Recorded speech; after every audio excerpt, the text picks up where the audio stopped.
Sejumlah warga di Kabupaten Aceh Besar dan Kota Banda Aceh dihebohkan dengan beredarnya video seorang pedagang sate gerobak keliling yang diduga menggunakan daging busuk. Dalam video yang viral tersebut memperlihatkan lokasi pengolahan sate yang tidak higienis.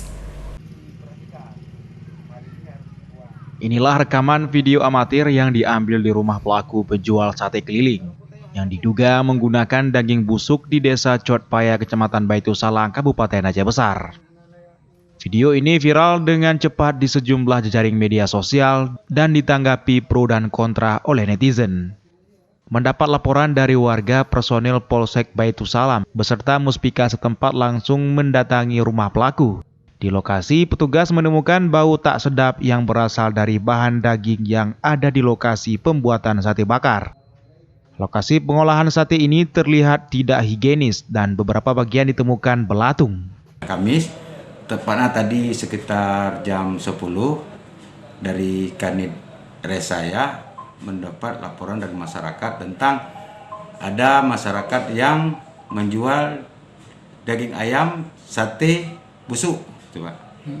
Jadi saya selaku Kapolsek Baitusalam langsung menindaklanjuti laporan tersebut, berkoordinasi dengan Muspika Baitusalam, dengan Pak Camat, dengan Pak Keci, dengan Puskesmas, mendatangi TKP, langsung mengecek ke tempat kejadian. Benar, memang sate yang disajikan itu baunya tidak sedap.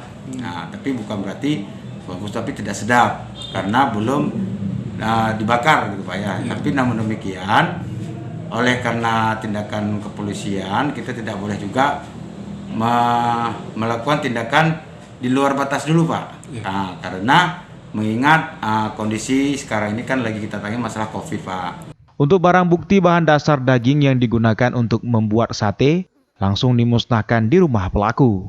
Dengan cara ditanam dan dibakar disaksikan warga setempat. Sementara pelaku berinisial MA tidak ditahan oleh petugas. Pelaku hanya diberikan pembinaan serta menandatangani surat pernyataan untuk tidak mengulangi perbuatannya. Di video amatir yang beredar, MA pemilik usaha sate bakar mengaku tidak menggunakan bahan dasar dari sate yang telah busuk. Menurutnya, bau busuk disebabkan limbah air dari produksi sate yang belum mereka buang di pembuangan. Dari Banda Aceh, Sukri Saripudin, iNews melaporkan.